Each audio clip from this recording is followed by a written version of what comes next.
Imagina uma legislação trabalhista assim tão absurdamente avançada que garante dias de folga inegociáveis para a base mais vulnerável de toda a sociedade. Uhum. Tipo, incluindo os escravos e até mesmo os animais de carga, sabe? É uma ideia linda, super progressista e focada no bem-estar coletivo. Sim, com certeza. Mas aí pega essa exata mesma lei e aplica uma cláusula onde um homem é arrastado para fora de um acampamento e executado publicamente. Nossa. E o crime dele, atirar uns pedaços de lenha no chão durante esse mesmo dia de folga. É uma transição brutal, né? Exatamente. De uma pausa super compassiva para uma sentença de morte assim num piscar de olhos.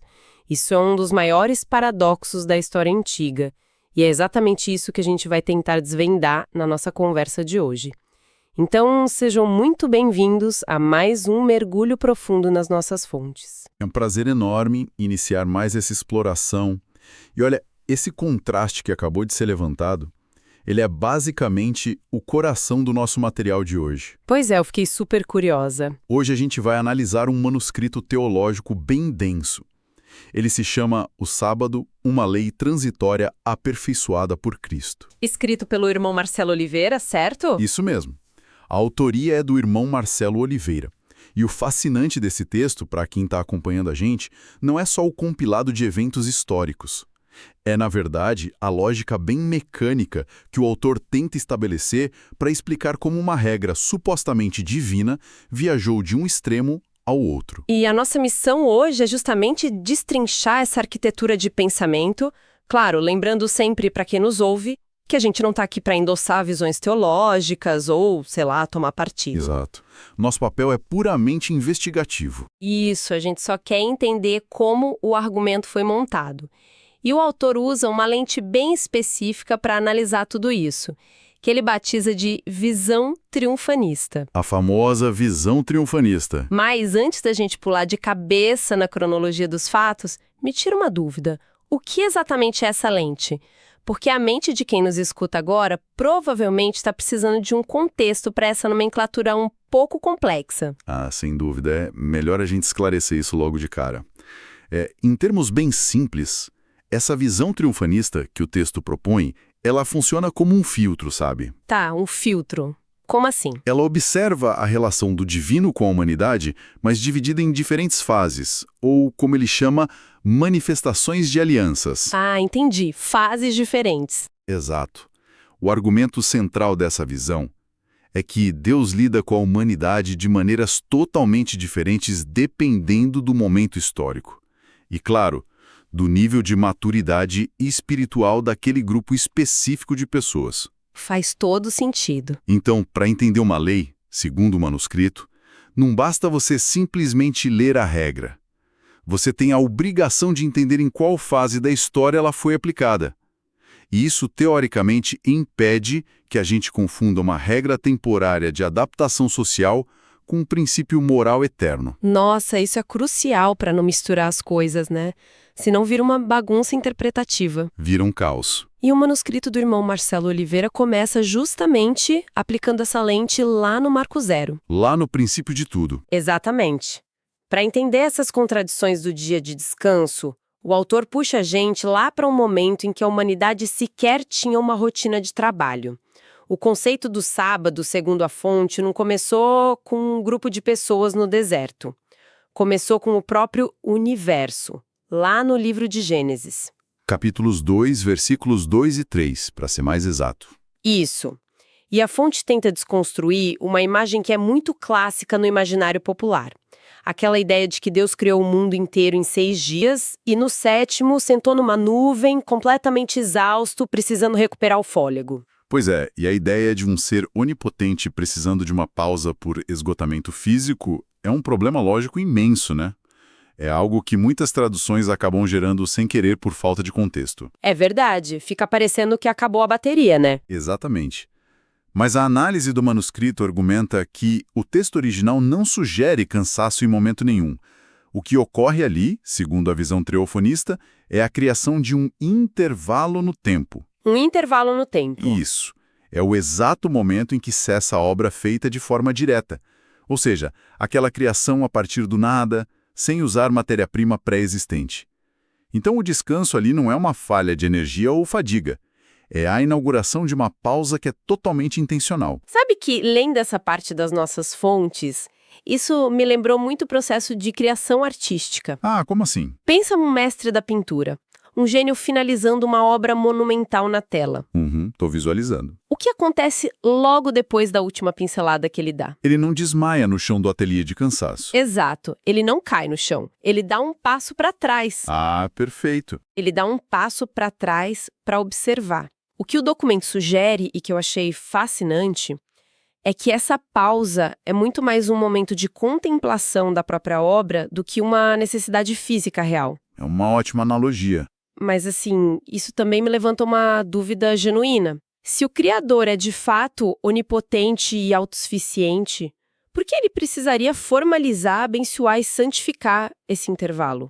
Ele podia só parar e pronto, não é? Sim, tecnicamente sim. Então, qual seria a utilidade prática de carimbar um dia específico como sagrado logo no início de tudo, antes mesmo de ter gente trabalhando? É aí que a resposta do autor se torna profundamente psicológica, sabe? Psicológica. Sim, porque ao estabelecer esse padrão de pausa, o objetivo não era criar um benefício para si mesmo.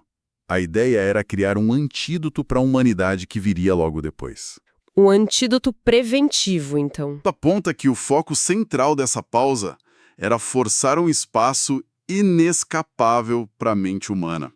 Um espaço onde o foco voltaria para o amor ao Criador e ao próximo, fugindo do que a fonte define como a raiz de todo o pecado, que é o egocentrismo. Nossa, o egocentrismo, aquele conceito de que, tipo,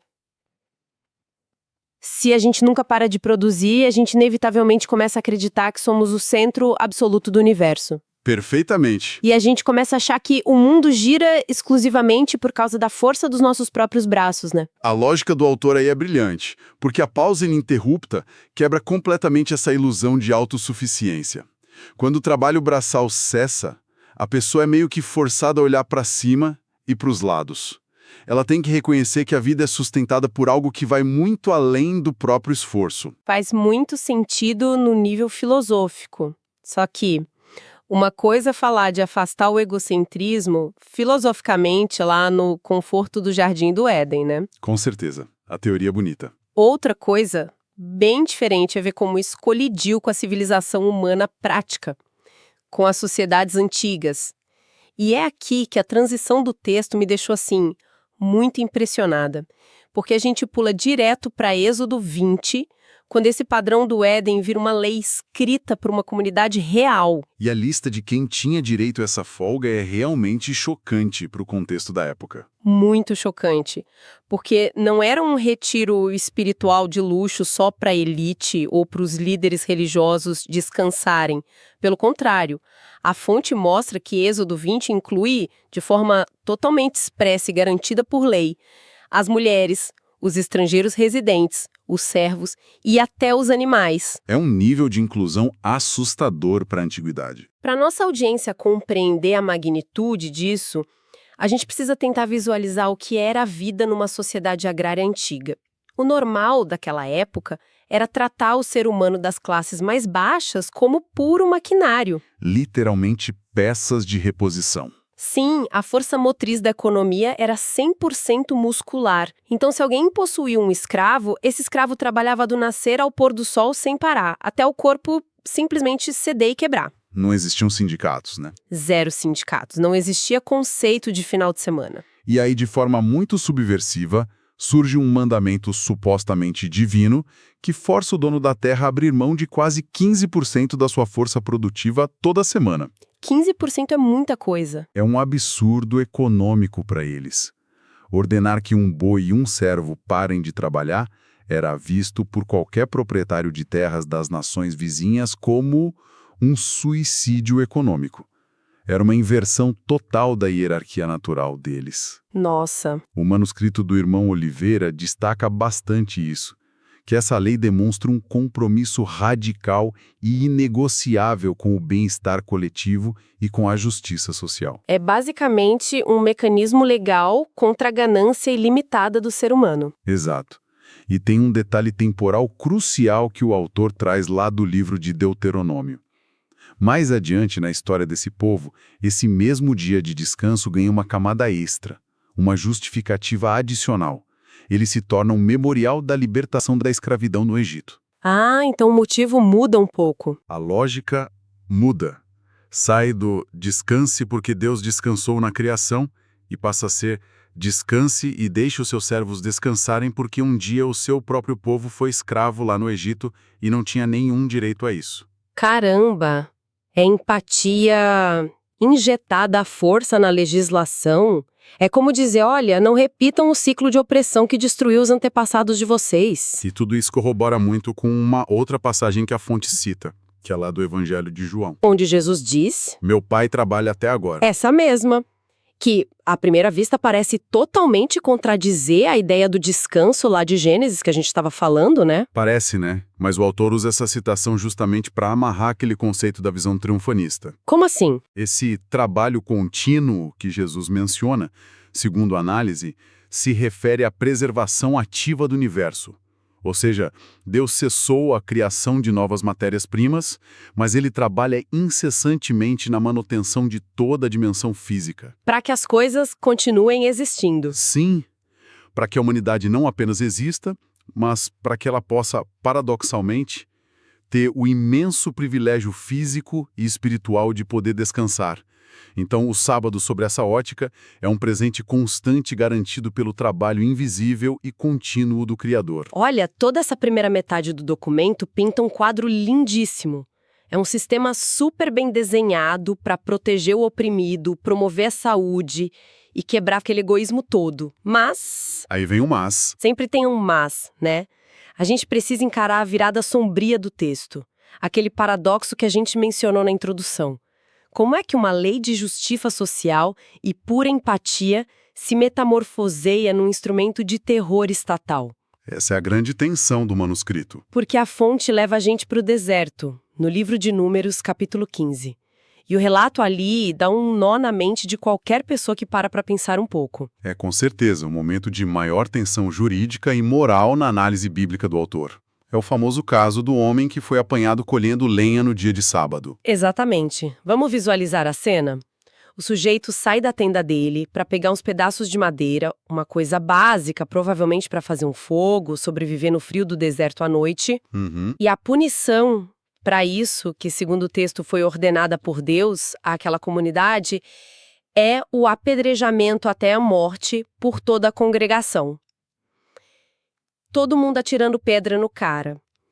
O autor do nosso texto levanta o que ele chama de observação contraditória. E olha, é o elefante gigante na sala. E qual seria esse elefante? A gente tem os 10 mandamentos, o famoso decálogo. E a regra primordial ali, escrita em pedra, é claríssima: não matarás. Sim, o mandamento supremo de preservação da vida. E aqui entra o raciocínio que me deixou perplexa. Se alguém quebra a regra do descanso, pegando uns gravetos inofensivos, e aí uma multidão vai lá e mata esse indivíduo, a multidão não está violando um mandamento que é infinitamente mais grave? É um choque direto de leis. Totalmente. Como o mesmo sistema legal abriga o não matarás de um lado e o mate com pedras quem não descansar do outro. Fica parecendo que as regras se engolem. Como é que o irmão Marcelo Oliveira resolve essa colisão absurda no texto? Então, a solução que ele propõe na fonte depende inteiramente daquela visão triunfalista que a gente definiu bem no comecinho da nossa conversa. Lembra das fases? Lembro, claro. O autor faz uma separação categórica entre o que ele chama de Carta Magna e as leis ordinárias. E, para quem nos escuta entender melhor, vamos pensar nisso usando uma arquitetura jurídica bem moderna. Boa, ajuda a visualizar. Pensa no Decálogo, os 10 mandamentos, como a Constituição Federal de um país.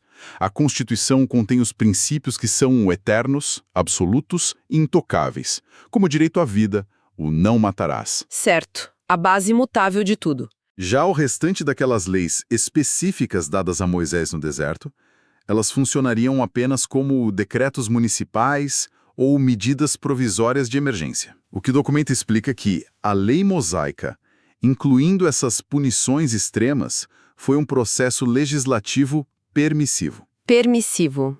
Em que sentido? Permissivo no sentido de tolerar punições severas temporariamente e estritamente transitório para aquele contexto. Porque a gente precisa lembrar o cenário que a fonte descreve.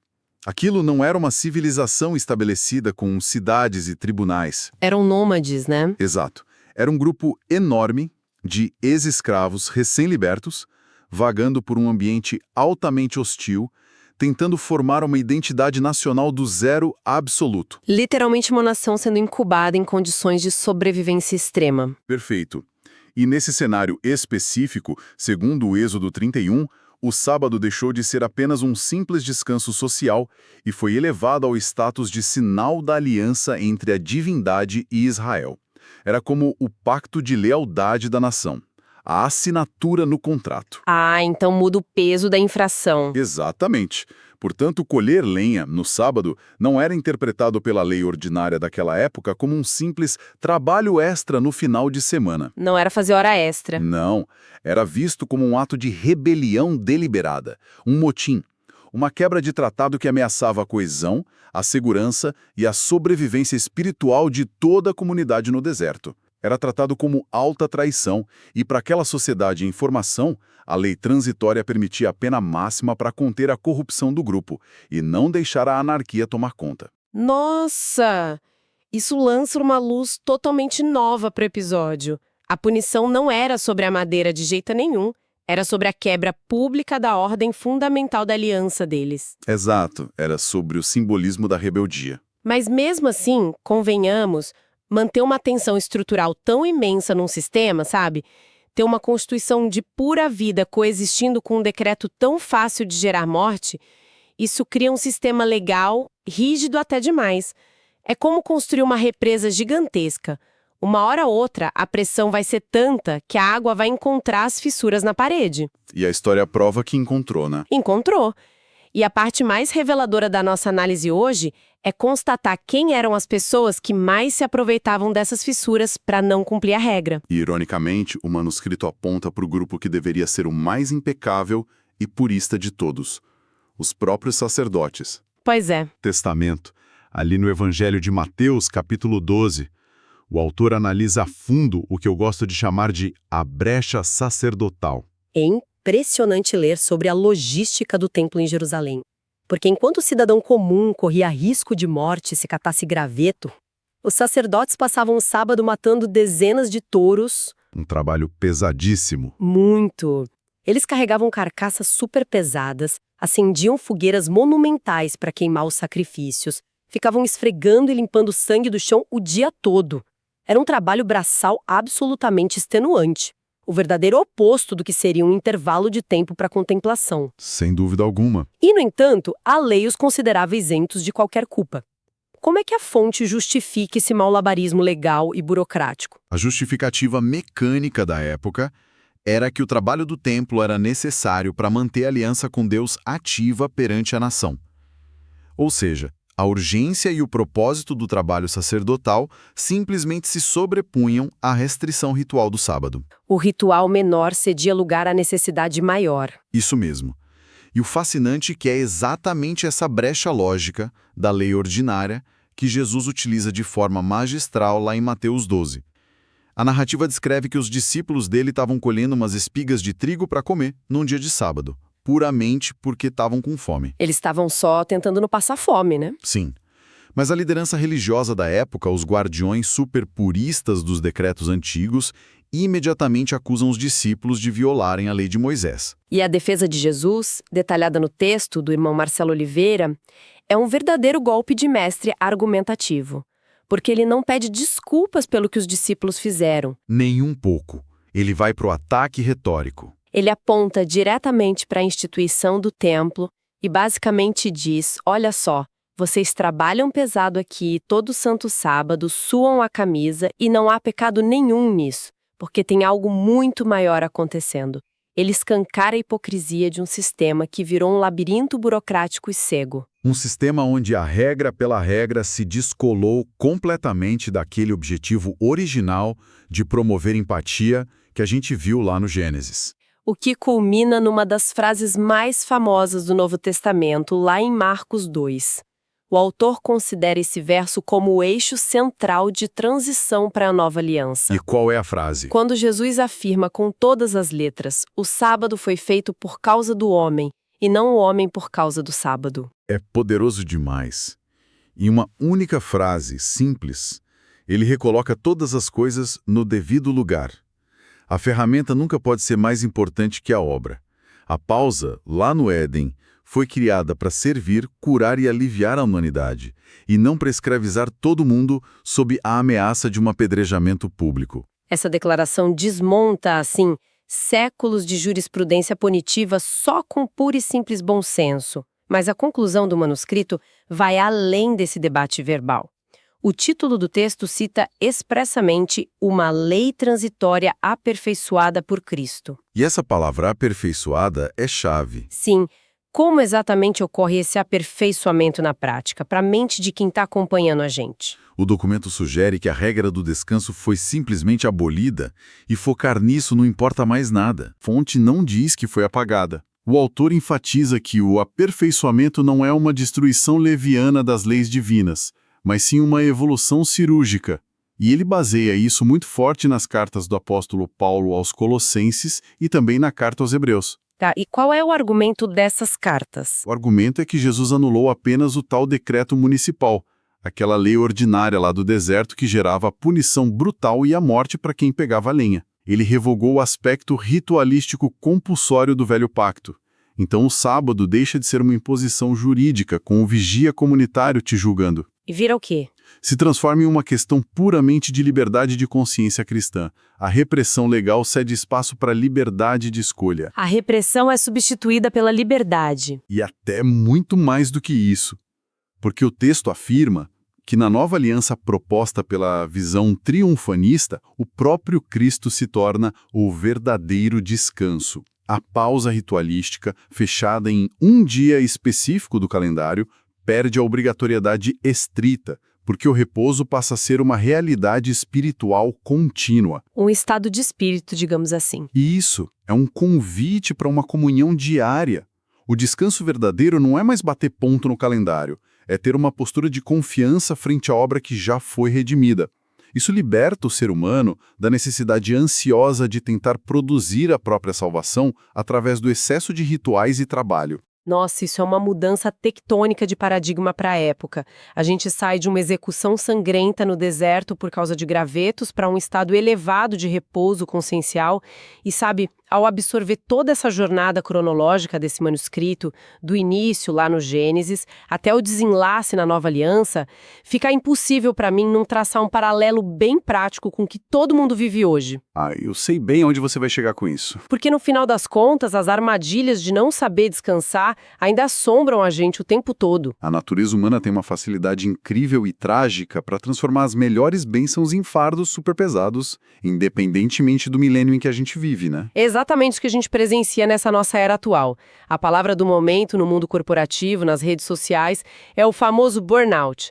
Todo mundo está cronicamente exausto, hiperconectado, respondendo mensagem de trabalho à meia-noite. O egocentrismo lá do começo da nossa conversa acabou vencendo o jogo. Venceu. A gente age e trabalha achando que o mundo vai literalmente desabar se a gente parar de girar as engrenagens por 24 horinhas. Só que a ironia mais cruel disso tudo é como nós tentamos resolver esse problema moderno. E como é que a gente tenta resolver? Transformando o próprio remédio num novo tipo de cobrança alucinada. Perfeito! A gente pegou essa ideia maravilhosa do autocuidado e transformou numa lista implacável de tarefas a cumprir. A folga virou um legalismo super moderno. Sabe aquele discurso, eu preciso ter o fim de semana produtivo perfeito para relaxar, eu preciso meditar por exatamente 30 minutos hoje, eu tenho que cumprir a rotina de skincare ou eu falhei na vida. Se a gente não tem cuidado, a própria mente se condena por não conseguir descansar do jeito certo. Vira uma punição interna. Vira. E a grande sabedoria que essas fontes tão antigas trazem para a gente hoje é a lembrança daquele propósito inicial. Aquele intervalo da criação não foi desenhado para ser um fardo de regras rígidas, um gatilho de ansiedade para quem falha na meditação. Ele foi criado para ser um respiro genuíno, uma pausa focada na empatia pelos outros e na gratidão, desmontando aquela ilusão perigosa de controle sobre o mundo. E esse resgate genuíno da pausa intencional é, sem dúvida nenhuma, o nosso maior desafio contemporâneo. E considerando toda essa construção histórica da visão triunfalista que a gente debateu agora, essa longa evolução de uma lei rígida e punitiva para uma escolha madura baseada na liberdade, o texto, no final das contas, deixa uma lacuna super interessante para a nossa reflexão pessoal. Uma provocação forte sobre o preço oculto dessa nossa liberdade atual. Eu adoro essas provocações. Que pensamento nosso o mergulho revelou dessa vez? A análise do irmão Oliveira deixa muito claro que, sob o paradigma atual da nova aliança, não há mais decretos punitivos de pedra ou imposições ritualísticas obrigatórias. Certo, o descanso é um estado contínuo e um convite totalmente livre. Certo. Sem vigias com pedras. Só que o perigo dessa total ausência de obrigação formal é muito sutil, e a provocação para a mente da nossa audiência hoje é justamente esta.